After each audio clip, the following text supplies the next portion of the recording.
The following podcast is for mature audiences only. Listener discretion is advised. The views and opinions expressed on this episode are those of the individual speakers and do not necessarily represent the views and opinions of EMX or EMP, but whether it does or not ain't none of your goddamn business. I am Magneto. You are nothing.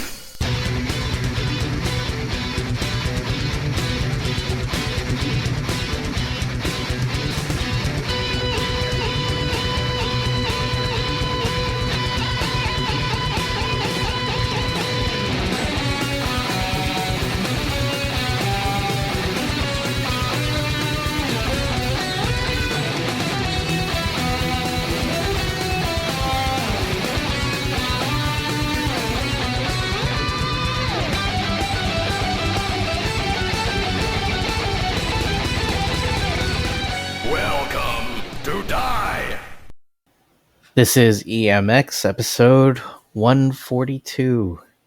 Hello, everyone. Greetings. You can support us on Patreon, patreon.com/EMPcast. For as little as $1 a month, you can get our EMBS episodes the week we record them. Otherwise, you'll get them the following month. You'll wait and you'll like it. Yeah. And if you pay a little more, there's a couple of little rewards here and there. But yeah, Thatcher, how's it going, buddy? Things have been better. I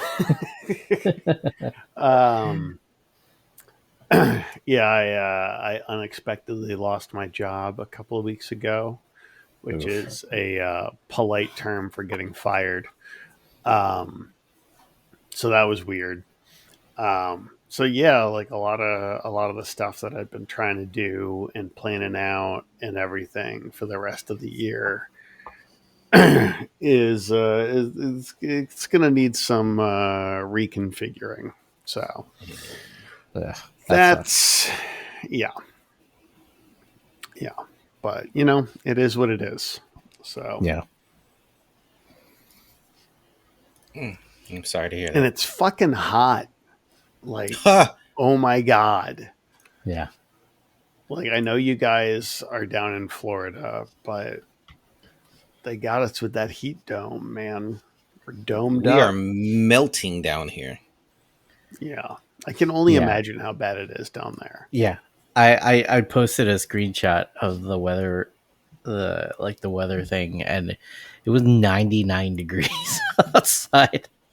With the feels, and they had the nerve to have a feels like 111. Wow, what the fuck? That's insane, dog. No, yeah. I could never. I looked at Luke and I was like, "You're going out to pee," and that's it. Yeah, we definitely have been curtailing the outdoor canine activities. Bree even bought like this thing. It's like a roll-on stick, but it's for the pads of their feet to keep them kind of like protected from really hot cement. Yeah. So every once in a while, everybody gets to put that on. They all love it immensely. Yeah, we'll just go on a long walk in the morning, and usually that's good enough for the day. So, but yeah, it's hot. Everyone, remember to hydrate. Hell yeah, there's all kind of heat advisory warnings that we get. Damn, feel bad for people that work outside. Oh, yeah. Yeah, that's... Can't imagine. It's too much. It's too much is what that is. Sure is. All right, Corwin, what you got? Haven't been up to anything much, really. It's just summertime and work is busy as hell, so just been keeping up with work and trying to maintain my sanity. Yeah, as for me, enjoying like the first week home after like going out of town like every week since like HeroesCon. it's been nice, and then I get to go out of town again later this week. But it was nice to have some good quality hermit time. Nothing Yeah, beats hermit time. sometimes you need that. Yeah, good to catch up with things, and I like my house. I like being in my house and doing things. Amen, brother. Amen. Yeah, I think that's about it, really. And we're barely making it, but we're on time with this EMX. I know. Here's to us, fellas. Here's to us. Yeah, yeah. I've said it on EMP and EMBS. The summer is usually really busy for no reason, like every time. And everybody just has dumb stuff that they got to do. Like you got to go spend time with your dumb family or your dumb friends, or go to some dumb show. Yeah, feed your kids. I know. Yeah, exactly. It's insane. Like that's it's insane important. what they expect of us nowadays. Yeah. Yeah. All right. Oh, but just one random story. I was hanging out with my nieces, and they were seeing me paint stuff, and they're just like, "Oh, that looks cool," and I was like, you want to paint too?" And they're just like, "No, thank you." Walked away and played on their tablet, and I was just like, And then I had this these damn kids don't want to work anymore. I was hoping I could get them to do some base coats for me.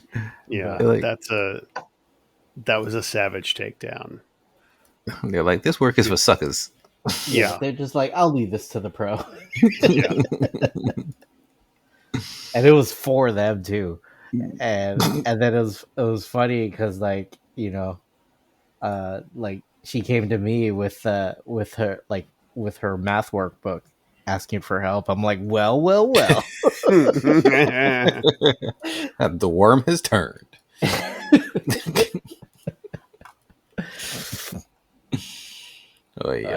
Anyways, but yeah, good times. All right. Well, this is EMX. I am Corwin, and with me is Viet.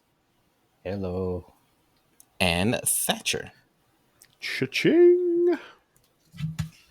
This will be 1 hour of uncut, uncensored, and unscripted conversation about the X-Men books for June 2025. And I'm trying to get the stopwatch going here. We will be spoiling all the books. So if you haven't read them, you may want to pause right now and go get your books, read them, and come back here and come listen to us chat about them. And then, jump on the Discord server and come talk to us about what you liked and what you didn't like and anything else about the books. But for now, we're going to start our timer right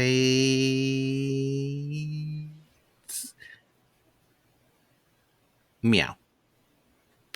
Meow. You've really brought stretching that out like to an art form at this point. Yeah. We've only been doing this for how many years yet? Too many. Yeah, sometimes it's best not to think about things like that. Every once in a while I remember, oh yeah, there was like a 5-year period where I did like a weekly podcast over an hour every fucking week for no good reason whatsoever. Yeah. Or like talking with people at conventions, like, oh, this is my first time tabling. And then I was just like, oh God. I'm like, you sweet summer child. Yeah. It's like, you know what? I'm not even going to learn your name this show because we're going by Vietnam rules. Like, I'm not learning your name until we're back from our first patrol. And if you survive that, okay, I'll learn your name. Like, other than I'm not going to get attached to you and then watch some kid spill a juice box all over your stuff and have you be like, this is the terrible idea. I'm not doing this anymore. But it's like, I'm like, huh? I was just like, maybe I do kind of know what I'm doing.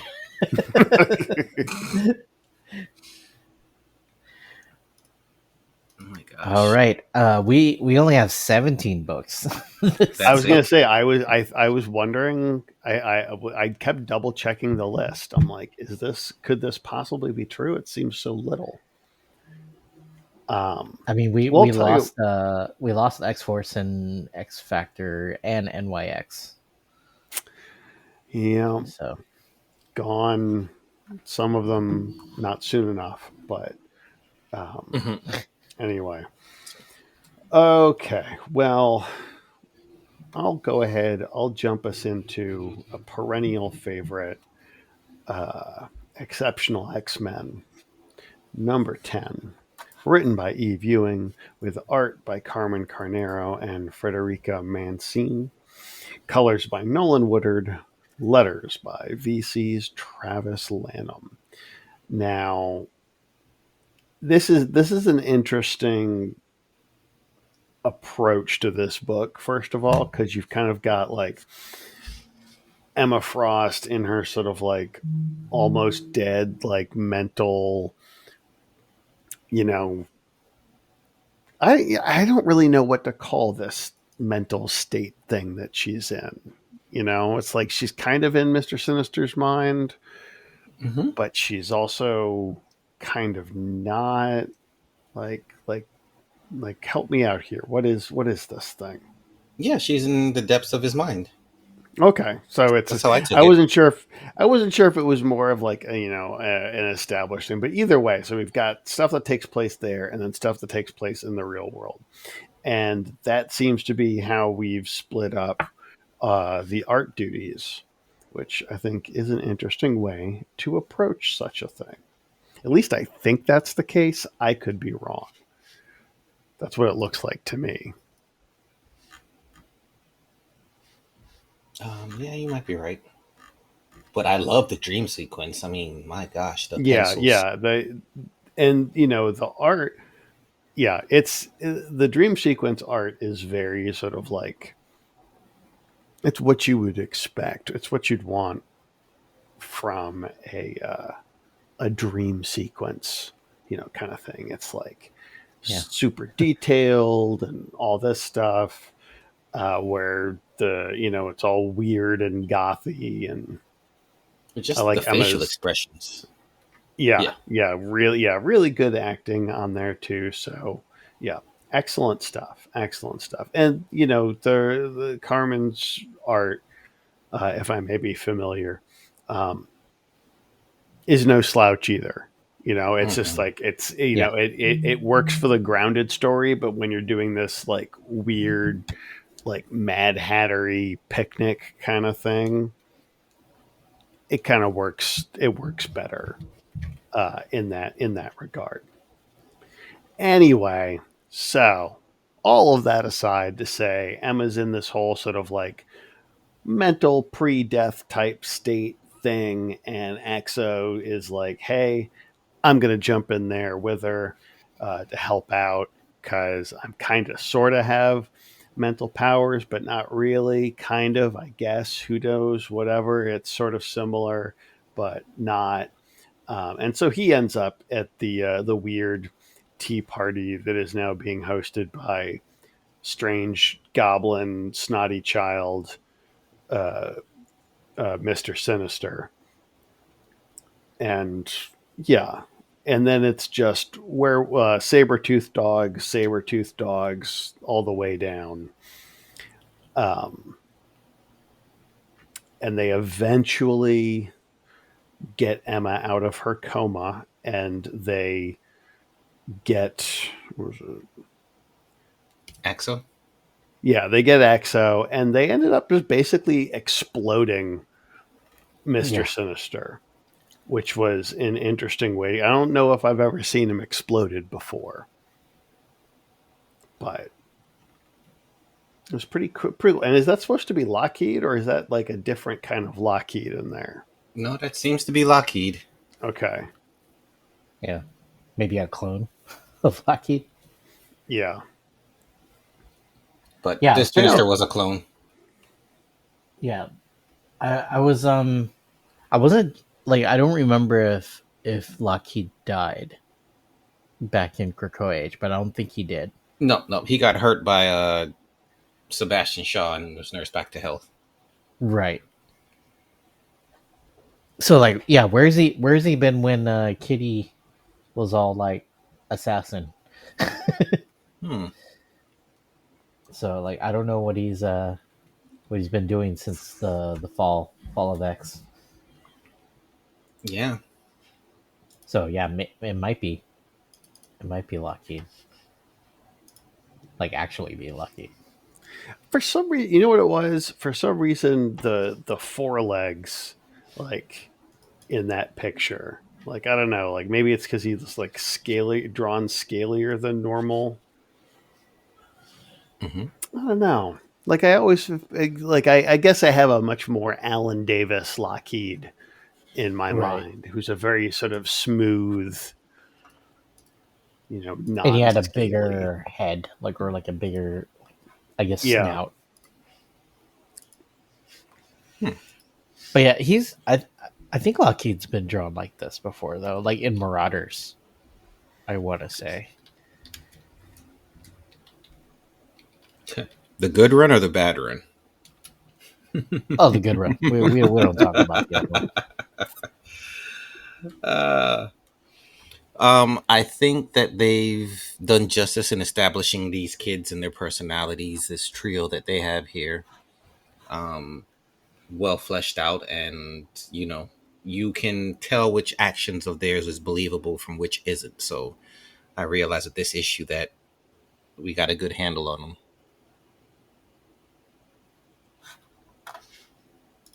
Yeah, I guess it is a little different. Yeah, like even in Marauders, like he's kind of drawn more. Yeah, you're right. Like more smooth and not as scaly. Yeah. So I don't know. It could just be like an artist's choice thing. Yeah. But yeah, I wasn't sure too if there was like a case of the missing Lockheed going on. Yeah, I mean, I think there's a lot of like really, even though there's a lot of fighty in this, you get a good. She uses it as a good way to sort of explore their characters and everything.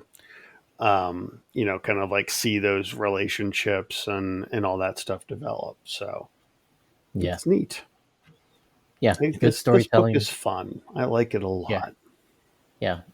Good character dynamics. I think this is still my favorite X-Men book. I think I've finally gotten over the whole cover.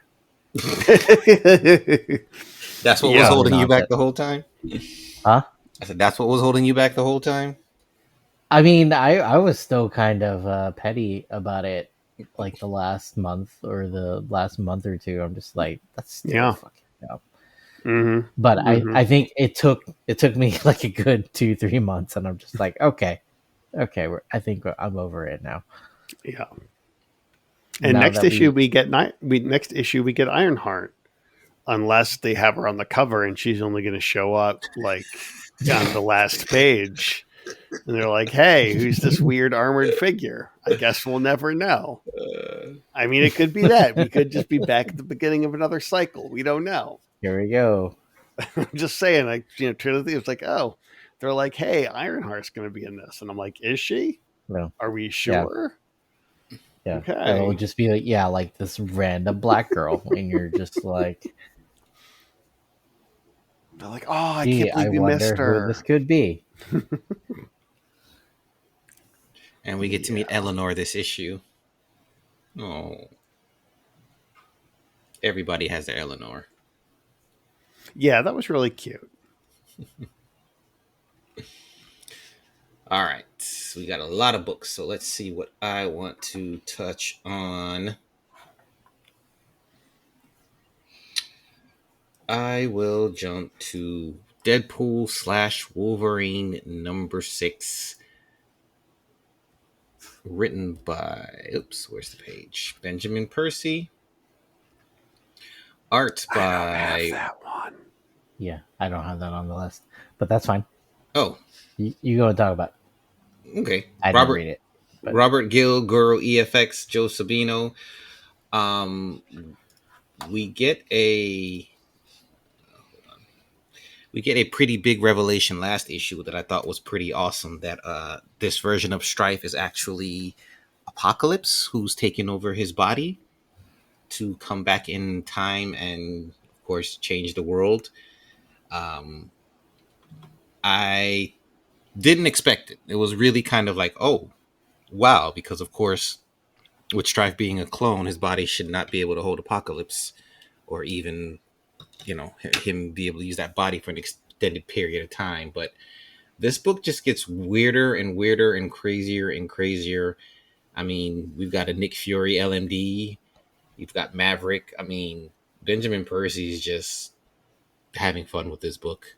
Zombies, flying dragon skeletons, and dinosaur skeletons. It's just a little bit of everything, but he's making it work. So,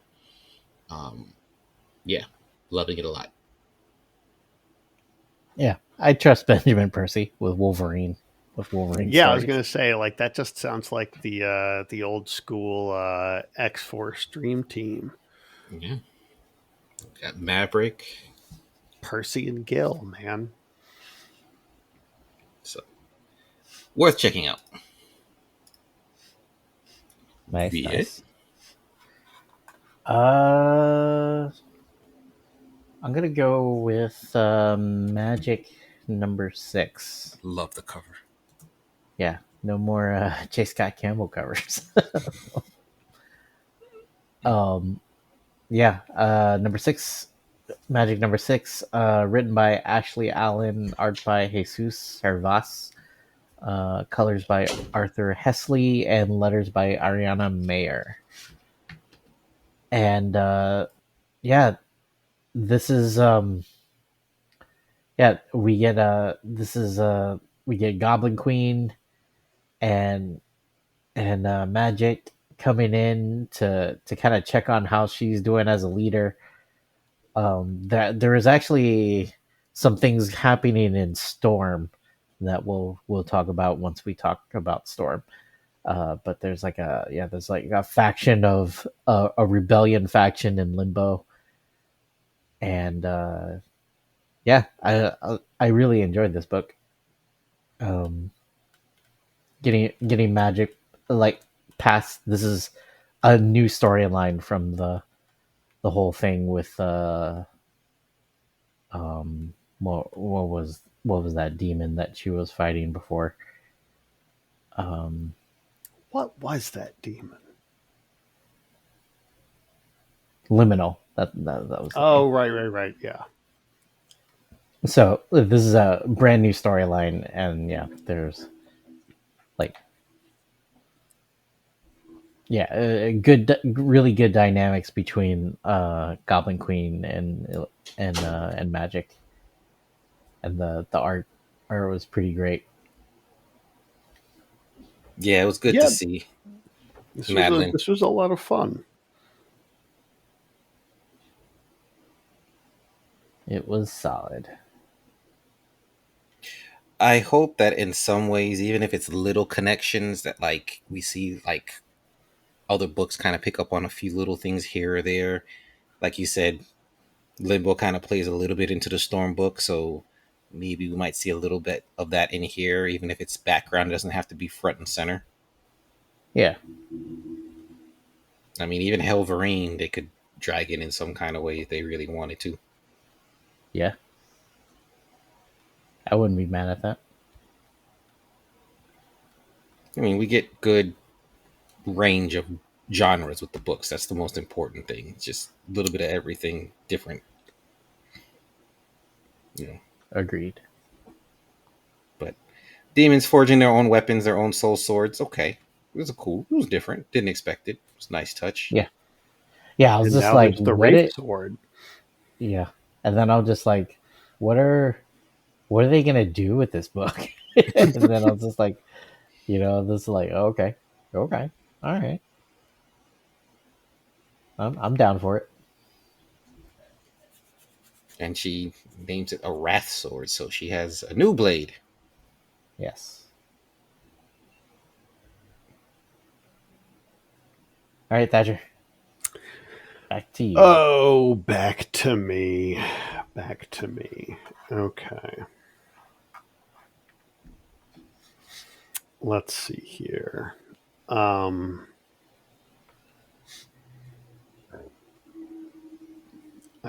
did. Well, let's talk about Uncanny 16.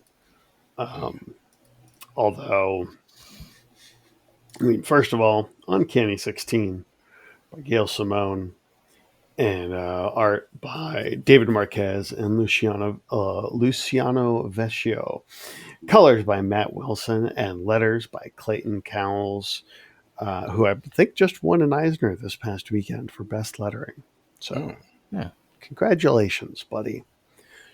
But yeah, this book looks great. That's the main thing to know. It really does. Like, it's very cool looking. As for what's happening, okay. Like, it's a very kind of like, I found myself very much sort of like, all right, I'm just going with the flow. It was almost on like the Kieran Gillen level of like weird cosmic things. And I don't know why, but I mean, I don't know. Maybe the plot is just a little too esoteric for me, but I don't, there's like, yeah, we've got this place that's basically like hell for people that were bad for mutants, and they're trying to get one of the new kids to be the new sort of guardian of it. And it just, there's a lot of talk about like, oh, hey, how each one of them could possibly like fit the bill. Like, what's her face with the horse? Like, I'm so Calico. bad at remember. Yeah, Calico and the horse. She's like, well, I mean, that's necromancy, right? You're bringing a dead horse back to life, and they're all like, oh, okay. But yeah, like it was a very interesting sort of aside, especially like historically talking about mutants in the South and in this area, which is kind of interesting because at the beginning of the book, New Orleans is like, hey, we're going to be, remember when San Francisco was like San Francisco for mutants? Well, now Utopia. New Orleans is going to be like San Francisco. That was like, basically, we're inviting you guys to come live with us. Like, Yeah. Mutants are safe here. yeah. Which it smells of a trap. Yeah. Like, it's like, Too they're like, good to be it's true. Friendship Fest. I'm like, is it? Are you sure it's not arcade? Because I feel like it might be arcade. Sounds like the kind of thing he would do. I mean, it's probably not, but still. Like, Yeah. There's like everyone into this tent and it's a portal to Grey Malkin. yeah. But yeah, beautiful book. And I kind of agree with you, but just because it's not cosmic and it was just like Either. just like, and then evil bigots getting their comeuppance. Yeah. I'm just like, all right, I'm in for the ride. Why not? But yeah, there's a lot of this like, hey, this is a thing without like any setup and explanation. I was like, oh, by the way, we have a friendly like sentinel wolf now. Yes. Yeah. Oh yeah. Yeah. I think that's kind of cool too. But yeah, it feels like if this is it honestly, reading it kind of felt like tuning into a TV show for the first time, but it's like a season finale. So like all this stuff with like these things, you're like, yeah, I don't really know any of these things. It's like, yeah, we were talking about them for the past couple of issues, but it's, I don't know, it's just, it's very, yeah, I don't know. I got nothing. The pacing is weird, and I wonder if we like if you just kind of like binge read this. I wonder it, or like maybe if you reread it, maybe we just miss some foreshadowing and stuff like that. Yeah. No, I That don't think. sets us up. I don't think it had any. I think this is very much just random, just everyday life shit just happens and you got to deal with it. It's Yeah, not much build up on certain aspects of it. But yes, I love the dog at the end when you see through its eyes. It's like good boy mode, aggression filter on. Life is good and children are love. Yeah. That was cute. we should all have a good boy mode. I think mine broke years and years ago.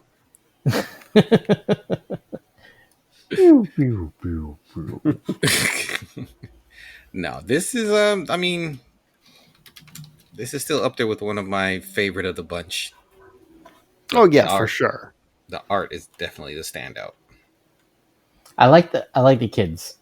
I like the kids in these, Agreed. and I do like their dynamic. Not as much as Exceptional, but I do like these kids. Yeah, I'm kind of I'm in the same boat.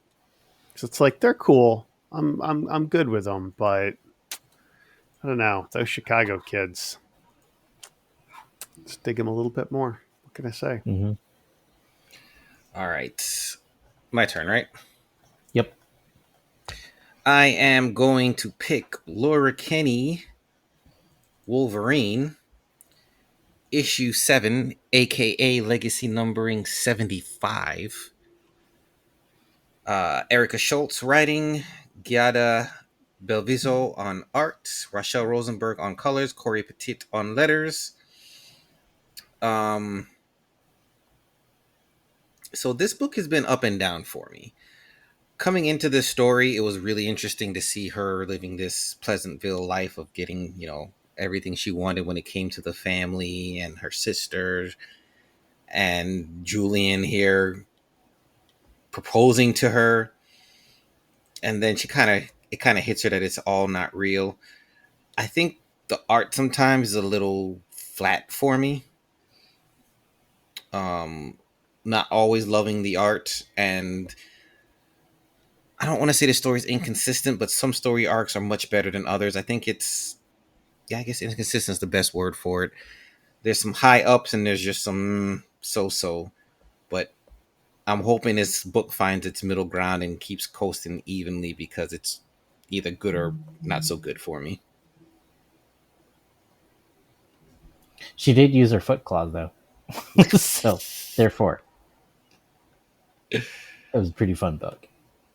Seeing her messing up some Badoon soldiers. Oh yeah, and you get some really interesting callbacks to characters and earlier in the series and stuff. I don't know. These days, I'm just like, is it a Laura Kinney story without them using trigger scent?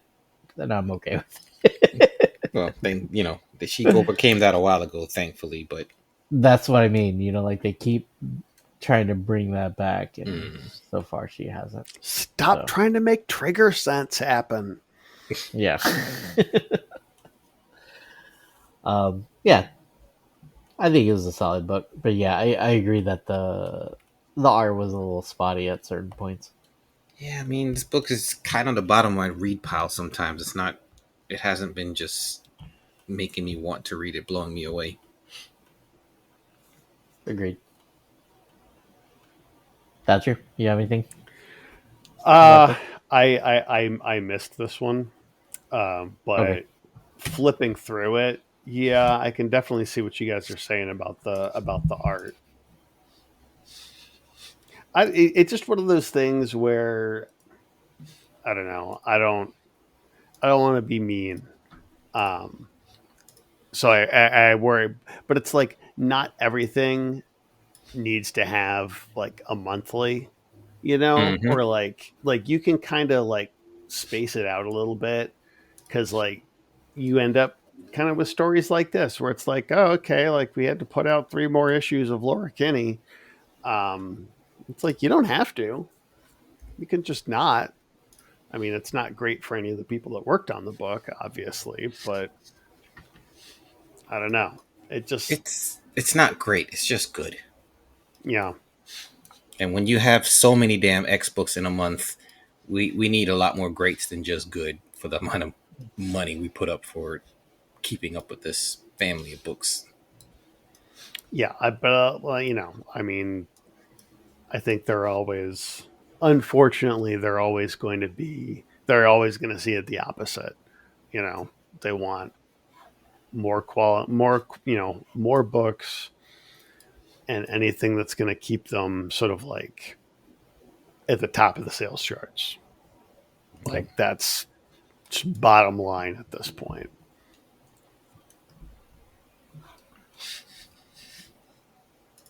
All right. Pretty much. All right. I think I'm gonna go with Psylocke number 8. Written by Alyssa Wong, art by Moise Hildago, Fierce Fuentes Suho on the colors, and Ariana Meyer on the letters. And yeah, we just get more of Psylocke and what's her friend's name?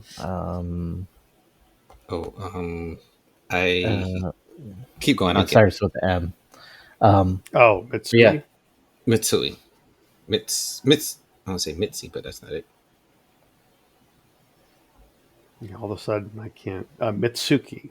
Mitsuki. yeah, Mitsuki. Yeah, yeah, you get more of that, and like um, we get more of that history, and it's cool. It's cool seeing this, the Quanon backstory stuff, and then yeah, she looks like she's, and it ends with her getting caught in possibly a trap where she sees Mitsuki, despite like her evil spirit kind of following her, like been following her in her travels. It Yeah, is. I think And Go ahead, Thatch. Oh, I was gonna say, yeah, I think I remember the old campfire story about being followed by the weird, ungodly combination of you and your sister that you think is dead. It's a classic for a reason. Yeah, I was saying, like Viet was saying, I'm glad that they've taken time to flesh out her history since, of course, they separated her from Psylocke, and you have this big, vast history that's never been explored. So, it's a nice touch. I never thought I would like Grey Crow as a character. See, that was the beauty of that book, Marauders. Some Marauders, not Marauders. Hellions. Hellions. Yeah, that was the beauty Yeah, of Hellions. I yeah, loved that book. yeah. Liking Grey Crow, And well, and even Devon's a fun character too, and like yeah, the dynamic between those two have been great. everybody needs a person in the chair. Yeah, I think there's an indie book called that too, Man in the Chair or something like that. nice. Yeah, yeah. I've seen it somewhere. I don't know where, but yeah. I will say this is like the thing that you were saying about how it's like that we have all this time of our life that we didn't know about. I'm like, okay, yeah, that's do a series about that. Like, yeah, like that's it Well, makes our sense. a good story arc for like what is it, 4 or 6 issues. Cool. let's see what they can bring next, or not just end the book. They don't have to drag this out. They can end the series after the story arc or start us with something new and interesting, but don't drag this out any longer than it has to be. Yeah. Yeah, that's the main thing. Move on when you're still on top. Agreed. All right. Who's up? Is it me again? Thatcher. All right. Oh, okay. Oh, gee whiz. Let's do, you know what? Let's do Hellverine 7. Because we were talking about Hellverine earlier. So now let's really talk about Hellverine. Hellverine, written by Benjamin Percy, art by Raphael Iannico, cover by Brian Valenza, letters by Travis Lanham, and yeah, this is, it's despicably hilarious, this whole thing. Honestly, like everything in this issue like is so, this entire series feels like it was lifted from like 80s horror movies. Yes. Or like this is like a straight transcript of an early 90s TV show that they did for like Wolverine, but you know, kind of like what they did with Generation X. You know, they had like that terrible TV movie. Mm-hmm. Like this whole, like this feels like it was that, but it's a series, and it's like a horror series. And that's not a bad thing, by the way. I'm not saying this to like run the book down or anything. Like it is wild. Yeah. Because you've got the head of the giant like Hell Hulk thing is at the bottom of Lake Michigan. And Hellverine basically just has to shoot a 3-pointer into like the containment bucket. Yeah. Because if he doesn't, the people that are like on this yacht on Lake Michigan, like they're literally like they're jumping in the water and climbing up like the line that the pilot guy is bobbing the containment thing around in. And like as soon as it closes, like everybody's just like completely back to normal, which Yeah. I think it's really funny too, because if you look at the previous page, like this helicopter, this craft, whatever it is like listing terribly. It's like going all, you know, all over the place. And then on the next panel, they're like everybody climbing in like zombies trying to kill them. And then once the thing goes in, they're all like, oh, wait, what happened?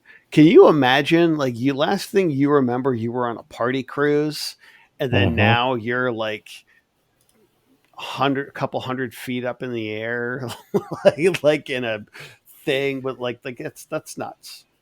Yeah, and covered in blood. Yeah, covered in blood. Like if you were one of the people that was climbing up still climbing up, it's like you wait, we're like, what am I doing out here? Why is there air in my mouth?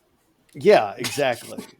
And, you know, so much of this book, like there's a lot that kind of like goes through, you know, we go through a little bit of time where they're finding Hell Hulk pieces. And by the way, not like at one point they have sort of like like he uses his psychic powers on the head.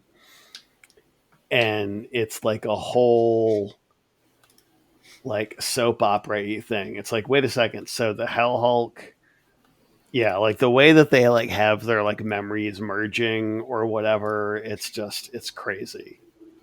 It is an absolute yeah. Yeah, it's not the top of my pile, but whenever I get to it, I'm just like, what a mess. Yeah, I love it.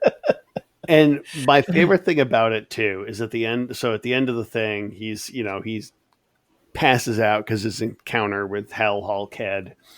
They never really explain why he's called Hell Hulk, by the way, aside from the fact that he's big and they draw him to look like the Hulk, which I guess that would be reason enough, because like you would see this guy and you're like, what the fuck is that? Some sort of Hell Hulk? And they're like, oh, you got it. you heard Bill. It's Hell Hulk. We're calling it Hell Hulk now. But yeah, like the weird, creepy occultist guy that has joined the team recently. It turns out, what? He's evil, and he's also the guy that made the Hell Hulk in the first place. Yeah. Yeah, don't trust the creepy demon guy with the He's literally like shuffling around with a cane and like, we must collect the pieces of the Hell Hulk. It's like that guy's evil. Come on. And how could they not realize that putting this thing back together is not a good idea? Yeah. Oh yeah, yeah. Yeah, the whole they're like, well, that's okay. We keep the head a little further away. And it's like, dude, come on, you're killing me here. Put that shit on the moon, man. Like, what are you doing? But yeah, it's a lot of fun. And, inevitably when we get Hellverine versus Hell Hulk, I know we'll all be in a much happier place. So I have a minor pet peeve that just kind of annoys me when it comes to Akihiro. Mm-hmm. That wrist claw that he has, that third claw, he should not just be popping that just to cut things like normally. It's just like it goes in the opposite direction of the other claws. What is the point of popping that claw? I've never liked that claw. I really like honestly, that claw has kept me from liking this character since Jump Street. I mean, it's effective if he's holding something and then needs to pop that claw through it. That it's effective then, but he can't just use it like regular claws to slice things. It's going the wrong way. It's just like, where's the functionality in that? Yeah, no, I mean, it's he has a fist and it's just basically like enclosed in three. Like, what is this? Why is it? Yeah, doesn't make any sense. It's a stabby claw. Yeah, exactly. It's not a slashing claw. It's a stabby episode name there, stabby claw. Yeah, it's like, okay. Anyway, pet peeve. Sorry, it just drives me nuts whenever I see it. Yeah, wrist claw is the exact opposite of foot claws. Yeah.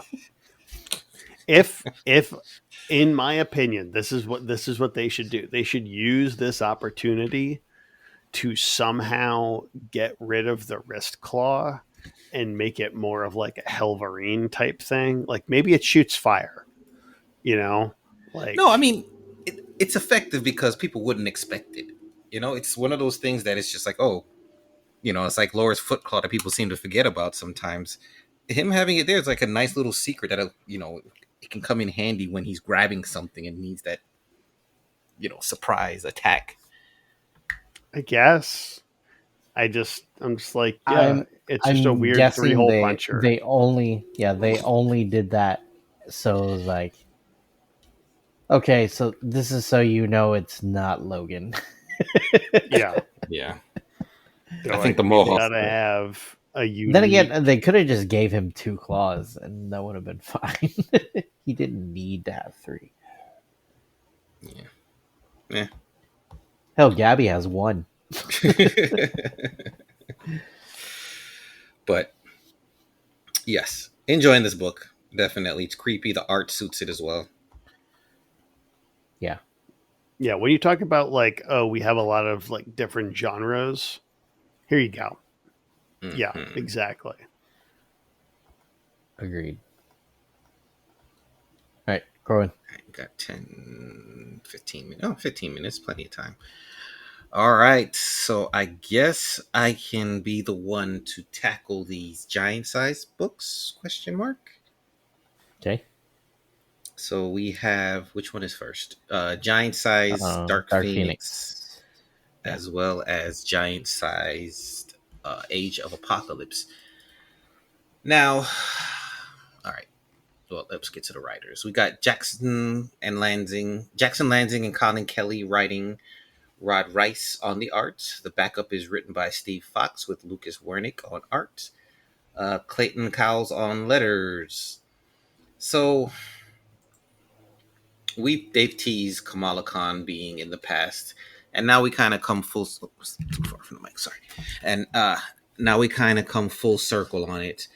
And I'm not a huge Kamala fan. I didn't think it was. I understand they're trying to make her the new, like,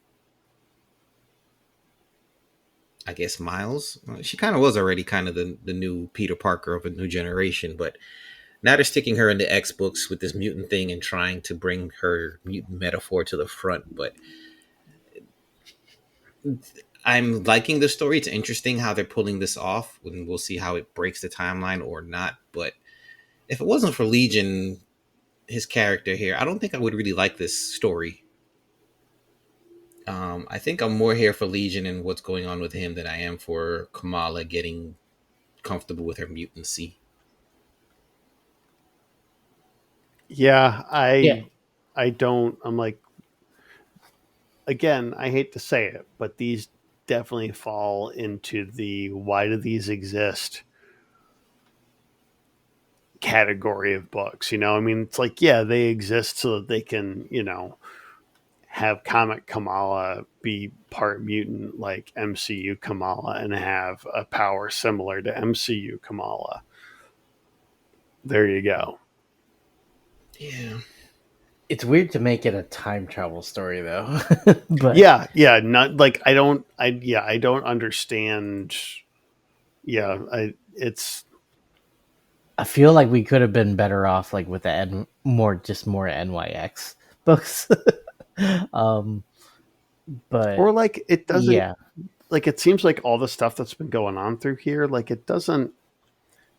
You could kind of wrap this up in a one shot, you know? Yeah. And I mean these are already giant size, but Yeah, like exactly. You do could have just one been giant one issue. size Yeah. thing. There you go. Boom. You're all set. Yeah, agreed. I mean I agree with you, Corin, that the most interesting part is like the husk of Legion, Mm-hmm. and yeah, like that is interesting. And Phoenix picking Legion over Jean Grey. Yeah, that was kind of that was again, you get into some weird cosmic-y stuff there.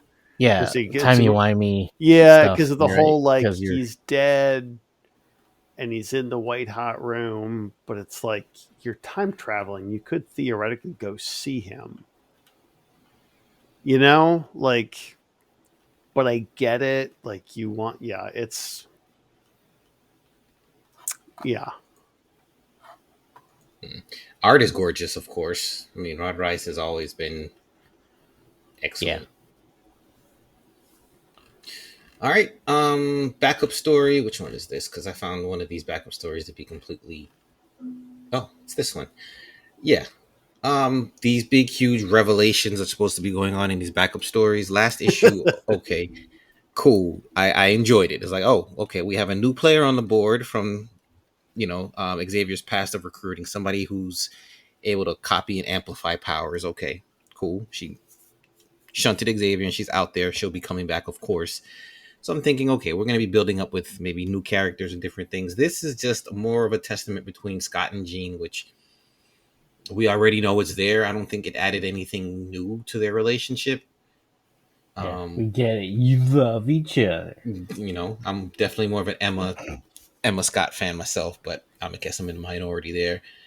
It's cute, but there's nothing huge or revelatory about it, and I was just a little disappointed. 10-minute warning. Just a little bit disappointed because I thought it was going to be bigger and more important.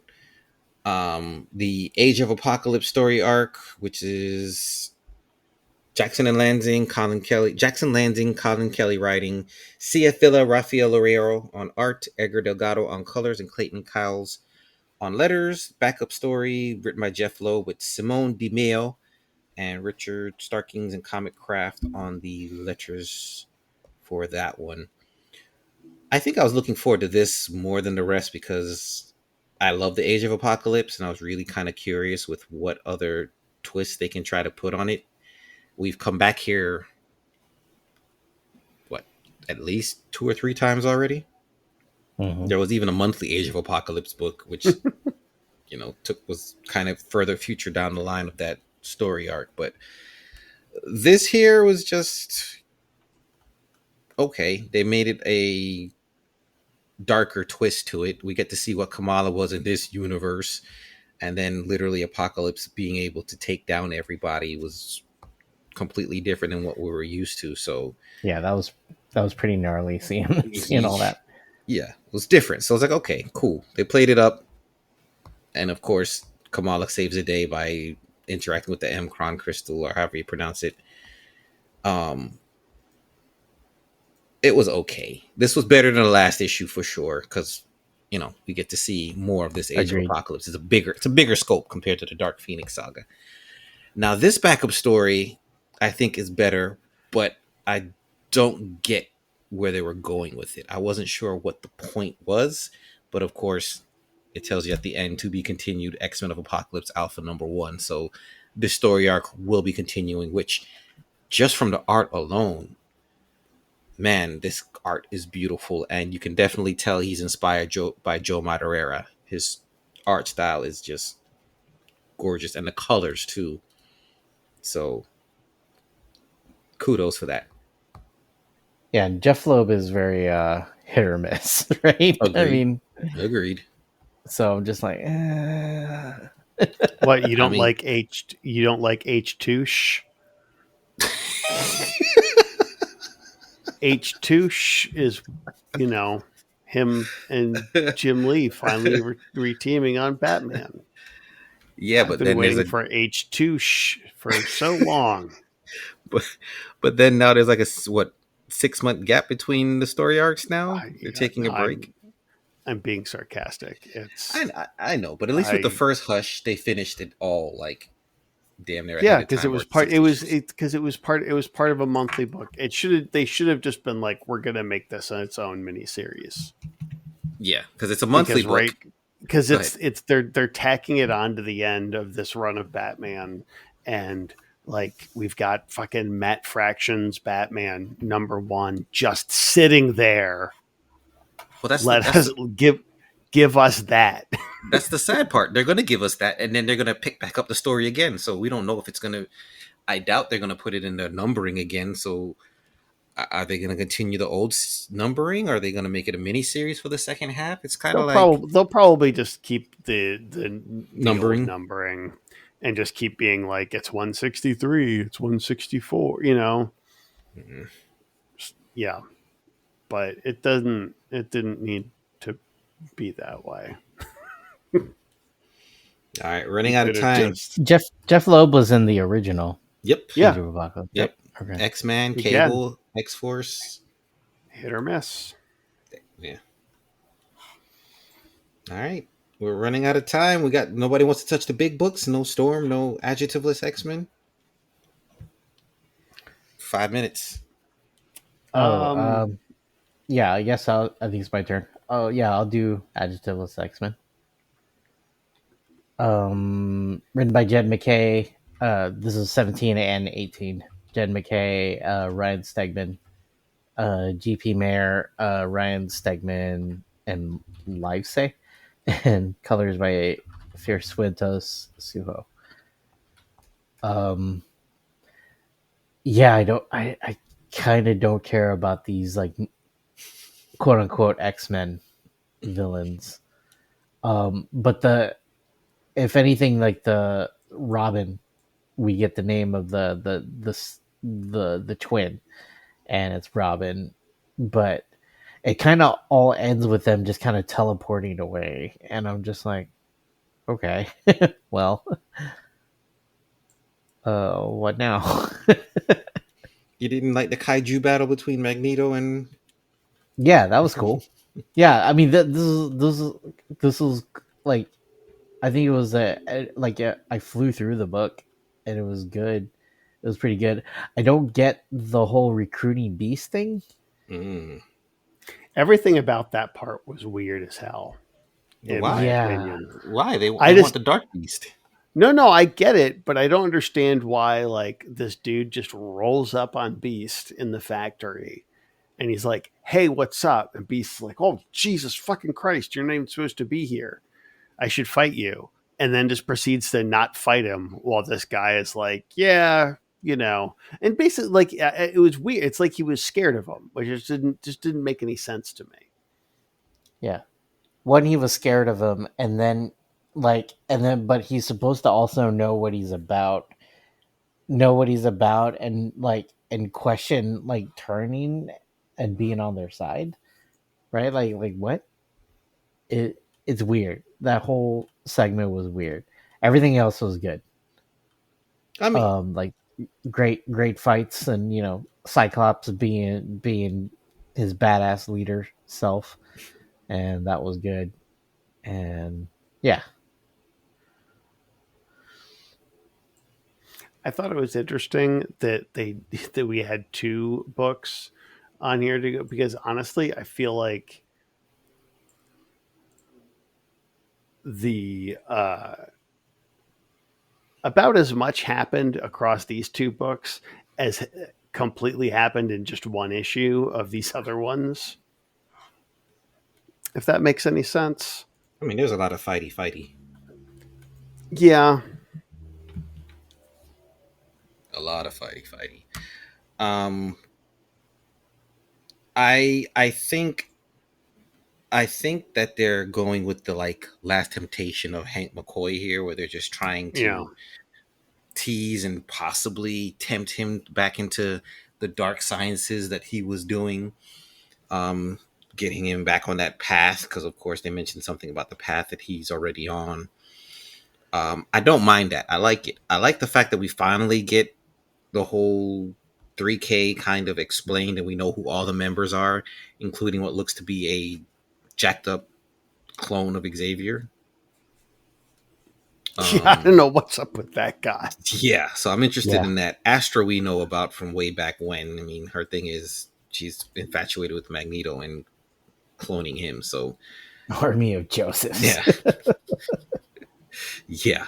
So Yeah, I'd never heard of her before at all. And I was like, really? This is her thing? Like, all right. I mean, pick a lane and stick with it, I guess. she has literally shown up maybe twice in all of X-Men history. First time was back in the 90s when they explained where Joseph came from, and then there was Wow.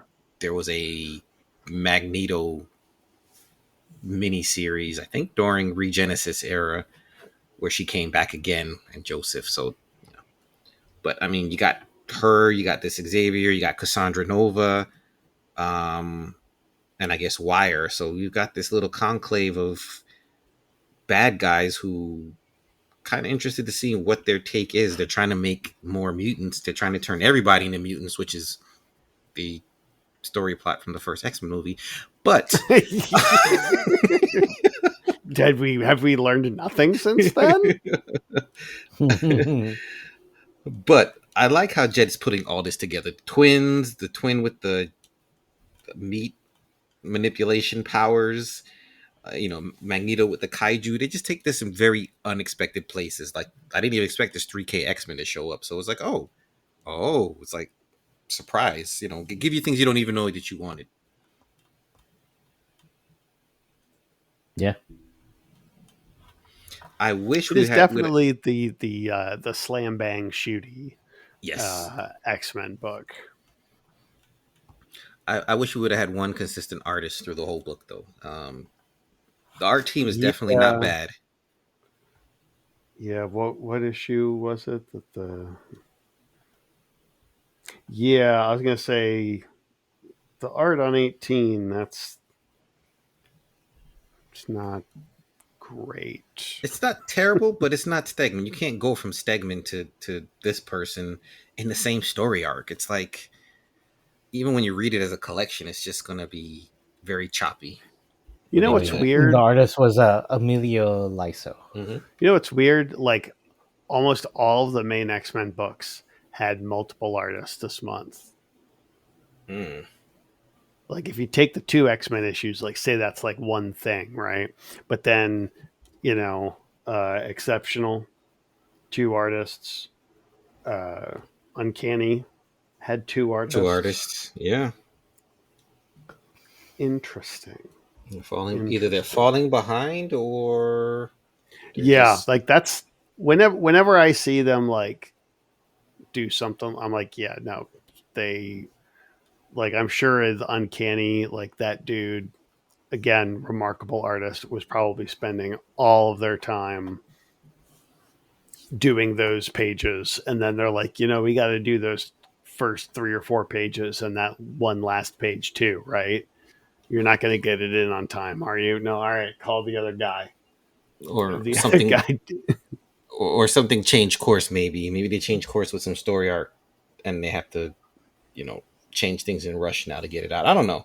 It just does. Yeah, you're right. It does seem kind of odd, but that is our time, fellas. We didn't talk about Phoenix or Storm or Spider-Man and Wolverine, but Storm is wild. Oh, Yeah. great. Got my girl She-Hulk in there. That book is just, and the art in it is just, ugh. But we're out of time, so we're going to wrap this up. And Viet, I looked it up. In December, we will be at 13 years of EMX. What? Fuck.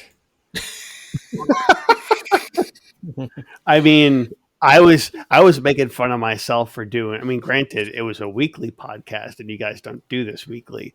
But holy shit, that's a lot. Yeah. How have you been? You've been here since the start of Krakoa, right? No, I think I jumped in right after Krakoa started. Because honestly, I think it was you and me talking about how much I enjoyed the Krakoa stuff that you were like, hey, you should come do EMX with us now. And I was like, fuck yeah, I will. This is awesome. Okay. Yeah. So that's been, 3 or 4 years? At least? Yeah, 3 years. Yeah, I was going to say, we started when I was still in Tennessee. Yeah. But it probably would have been like 22, like right toward the end there. Okay. Yeah, that's crazy. 13 years. Damn. We don't know when to quit. Too stubborn to quit. Yeah. I'm trying to see what episode number we started. Too legit even. Lord. Okay, so we started in August of 2019 with the House of X. Jeez. Episode 73, and now we're up to 142. That's wild. Definitely wild. All right. Let's wrap it up. Thatcher, where can people find you or the stuff that you do? Oh, you can find me on the socials, specifically Blue Sky and Instagram at Demon Weasel, on the old TikTok clock app. It's Demon Weasel Studios, and you can find me online at demonweaselstudios.com. And I had a lot of stuff to plug last month. Now, I don't know what I can or should plug. So just know that if you follow me on social media, things will happen once I get done being sad. So give this man money so we can have things to plug. Please. I'm going visiting my mother in upstate New York in a couple of weeks. I haven't been up to see her. It'll just a little solo trip since the sick dog is not cleared to travel yet. But I think that'll be a good sort of reset time. So, Thatch, I think you came in on episode 79. Nice. Oh, wait, that's 10 before. Which has the giant-sized Jean Grey and Emma Frost.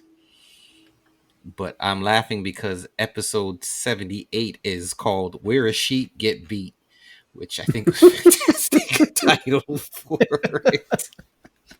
God. Yeah, sometimes we should just go look back at these titles and just be like, oh, fuck, we're really funny. Like, just smell, just take deep inhales of our own farts. Just, oh, everybody loves their own bouquet. Yeah.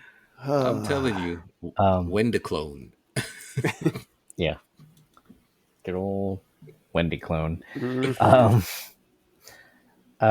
Yeah, people can find me at Comedian Viet on all the social medias. I do a Twitch stream 3 times a week, where I work on toys and stuff. I don't have another convention till November, so I'm gonna actually do work and do commission work and stuff. Maybe do some personal projects. Who knows? Ooh. Yeah, Corwin. Dude, where's my lab? That's so craven. I love these episode titles. Yeah, so I am just online. EarthMightiesPodcast.com. Head there, you find a link to our Discord server where we kind of hang out and talk a little bit about everything. So there's different channels there. Other than that, we'll see you guys next month. Yeah. Bye. Bye bye.